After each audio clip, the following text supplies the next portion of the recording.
Hi hello friends, ಎಲ್ಲರಿಗೂ ನಮಸ್ಕಾರ. ರೇಖಾ ಅಡುಗೆ ಚಾನಲ್ಗೆ ಸ್ವಾಗತ. ಹೊಸದಾಗಿ ನಮ್ಮ ಚಾನಲ್ ನೋಡ್ತಾ ಇದ್ದರೆ ಈಗಲೇ ಸಬ್ಸ್ಕ್ರೈಬ್ ಮಾಡ್ಕೊಳ್ಳಿ. ಬನ್ನಿ, ಇವತ್ತೊಂದು ಹೆಲ್ತಿ ರೆಸಿಪಿ ತಂದಿದ್ದೀನಿ. ಅದೇನಪ್ಪ ಅಂದರೆ ಗಾರ್ಲಿಕ್ ಪೆಪ್ಪರ್ ರೈಸು. ತುಂಬಾ ಸುಲಭವಾಗಿ ಯಾರು ಬೇಕು ಅದನ್ನು ಟ್ರೈ ಮಾಡ್ಬೋದು.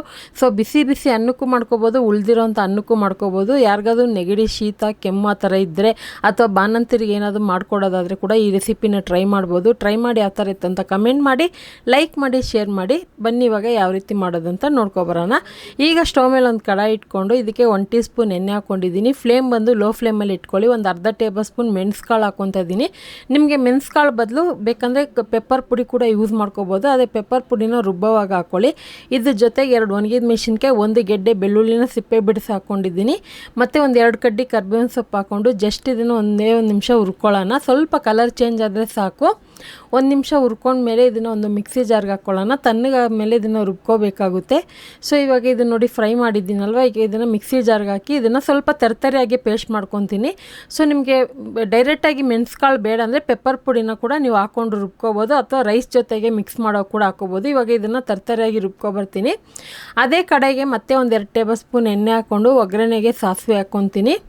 ಸೊ ಇದಕ್ಕೆ ನೀವು ಬೇಕಂದರೆ ಗೋಡಂಬಿ ಸಹನೂ ಹಾಕ್ಕೋಬೋದು. ಈ ರೆಸಿಪಿನ ಹೇಳಿದ್ನಲ್ಲ, ಬಿಸಿ ಬಿಸಿ ಅನ್ನಕ್ಕೂ ಮಾಡ್ಕೋಬೋದು, ಅಥವಾ ಉಳಿದಿರೋಂಥ ಅನ್ನಕ್ಕೆ ಕೂಡ ಏನಾದರೂ ಸಿಂಪಲಾಗಿ ಟ್ರೈ ಮಾಡಬೇಕು ಖಾರವಾಗಿ ಅಂದರೆ ಕೂಡ ಈ ರೆಸಿಪಿನ ಟ್ರೈ ಮಾಡಿ ನೋಡಿ.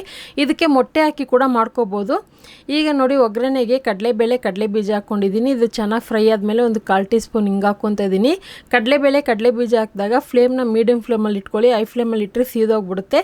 ಇದ್ರ ಜೊತೆಗೆ ಒಂದು 3 ಒಣಗಿದ ಮೆಣಸಿನ್ಕಾಯಿ ಹಾಕ್ಕೊತಾ ಇದ್ದೀನಿ. ಕರ್ಬೇವಿನ ಸೊಪ್ಪು ಹಾಕ್ಕೊತಾ ಇದ್ದೀನಿ. ಈ ರೆಸಿಪಿಗೆ ಸ್ವಲ್ಪ ಕರ್ಬೇವಿನ ಸೊಪ್ಪು ಜಾಸ್ತಿನೇ ಹಾಕ್ಕೊಳ್ಳಿ, ಚೆನ್ನಾಗಿರುತ್ತೆ. ಹಾಗೆ ಇದಕ್ಕೆ ಒಂದು 2 ಮೀಡಿಯಮ್ ಸೈಜ್ ಈರುಳ್ಳಿನ ಸ್ಲೈಸ್ ಆಗಿ ಕಟ್ ಮಾಡಿ ಇಟ್ಕೊಂಡಿದ್ದೆ, ಅದನ್ನು ಹಾಕ್ಕೊಂಡು ಒಂದೇ 1 ನಿಮಿಷ ಫ್ರೈ ಮಾಡ್ಕೊತೀನಿ. ತುಂಬಾ ಸುಲಭವಾಗಿ ಮಾಡ್ಕೋಬೋದು ಈ ರೆಸಿಪಿ. ಆಲ್ರೆಡಿ ನಮ್ಮ ಚಾನಲಲ್ಲಿ ಎಷ್ಟೋ ವೆರೈಟಿ ಆಫ್ ರೈಸ್ ರೆಸಿಪಿ ತೋರಿಸಿದ್ದೀನಿ.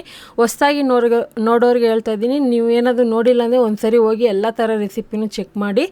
ಹಾಗೆ ಇದಕ್ಕೆ ರುಚಿಗೆ ತಕ್ಕಷ್ಟು ಉಪ್ಪು ಹಾಕ್ಕೊಂಡಿದ್ದೀನಿ. ಫ್ರೈ ಮಾಡಿದ್ಮೇಲೆ ಒಂದೇ ಒಂದು ಟೊಮೊಟೊ ಹಾಕ್ಕೊತಾ ಇದ್ದೀನಿ. ಸೊ ಟೊಮೊಟೊ ಇದು ಸ್ವಲ್ಪ ಗೊಜ್ಜು ಥರ ಆಗಲಿ ಅಂತ, ಮತ್ತು ಫ್ಲೇವರು ಟೇಸ್ಟು ಚೆನ್ನಾಗಿರುತ್ತೆ. ಮತ್ತು ಈ ರೆಸಿಪಿನ ನೀವು ಡಾರ್ಕ್ ಮಸಾಲೆ ಬೇಕಂದರೆ ರೈಸ್ನ ಕಡಿಮೆ ಹಾಕ್ಕೊಳ್ಳಿ, ಅಥವಾ ನಿಮಗೆ ಒಂದು ಮೀಡಿಯಮ್ಮಾಗಿ ಲೈಟಾಗಿ ಮಸಾಲೆ ಇರಬೇಕಂದ್ರೆ ಅನ್ನನ ಜಾಸ್ತಿ ಹಾಕ್ಕೊಳ್ಳಿ. ಈಗ ನೋಡಿ ಇದು ರುಬ್ಬಿದಾಗಿದೆ. ಆ ಕಡೆ ಟೊಮೊಟೊನೂ ಹಾಕಿ ಅದನ್ನು ಚೆನ್ನಾಗಿ ಸಾಫ್ಟಾಗೋವರೆಗೂ ಫ್ರೈ ಮಾಡ್ಕೊಂಡಿರ್ತೀನಿ ನಾನು. ಈಗ ನೋಡಿ ಇದನ್ನು ತರತರಿಯಾಗಿ ರುಬ್ಬಿದ್ದಾಯಿತು. ಇದನ್ನು ಫ್ರೆಶ್ಶಾಗಿ ಅವಾಗವಾಗ ಮಾಡಿದ್ರೆ ಚೆನ್ನಾಗಿರುತ್ತೆ.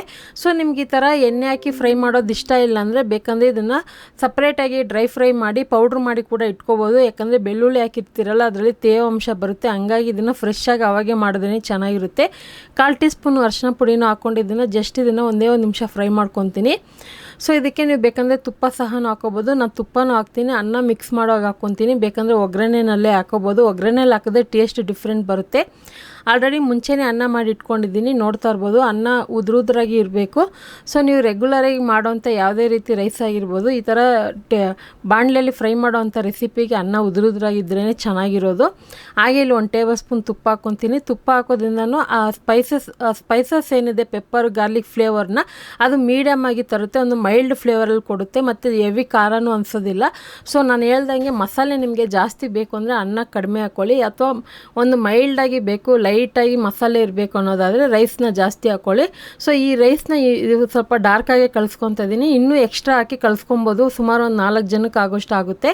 ಸೊ ಕೊನೆಯಲ್ಲಿ ಕೊತ್ತಂಬರಿ ಹಾಕಿ ಇದನ್ನು ಮಿಕ್ಸ್ ಮಾಡ್ಕೊತೀನಿ. ಇದನ್ನು ಯಾವುದೇ ರೀತಿ ಸ್ನ್ಯಾಕ್ಸ್ ಇಟ್ಕೊಂಡು ತಿನ್ಬೋದು, ಅಥವಾ ಸೈಡ್ ಡಿಶ್ ಆಗಿ ಪಲ್ಯ ಅಥವಾ ಮೊಸರು ಪಚ್ಚಡಿ ಕೂಡ ಚೆನ್ನಾಗಿರುತ್ತೆ, ಅಥವಾ ವೆರೈಟಿ ಆಫ್ ಚಟ್ನಿ ಕೂಡ ಚೆನ್ನಾಗಿರುತ್ತೆ. ಅದು ಸ್ನ್ಯಾಕ್ಸ್ ಇಟ್ಕೊಂಡು ಕ್ರಂಚಿಯಾಗಿರುವಂಥ ಸ್ನ್ಯಾಕ್ಸ್ ಜೊತೆಗೆ ತಿನ್ನೋದಕ್ಕೆ ತುಂಬಾ ಚೆನ್ನಾಗಿರುತ್ತೆ.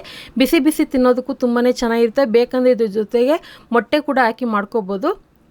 ನೀವು ಯಾವ ರೀತಿ ಮಾಡಿದ್ರಿ ಅಂತ ಕಮೆಂಟಲ್ಲಿ ತಿಳಿಸಿ. ಈ ರೆಸಿಪಿ ಇಷ್ಟ ಆಯ್ತು ಅಂದರೆ ಈಗಲೇ ಒಂದು ಲೈಕ್ ಮಾಡಿ, ನಿಮ್ಮ ಫ್ಯಾಮಿಲಿ ಫ್ರೆಂಡ್ಸ್ಗೂ ಶೇರ್ ಮಾಡಿ. ರೇಖಾ ಅಡುಗೆ ಚಾನಲ್ನ ಹೊಸದಾಗಿ ನೋಡ್ತಾ ಇದ್ದರೆ ಈಗಲೇ ಸಬ್ಸ್ಕ್ರೈಬ್ ಮಾಡ್ಕೊಳ್ಳಿ. ಈ ವಿಡಿಯೋ ನೋಡಿದ್ದಕ್ಕಾಗಿ ಎಲ್ಲರಿಗೂ ಧನ್ಯವಾದಗಳು. ಟೇಕ್ ಕೇರ್, ಬಾಯ್.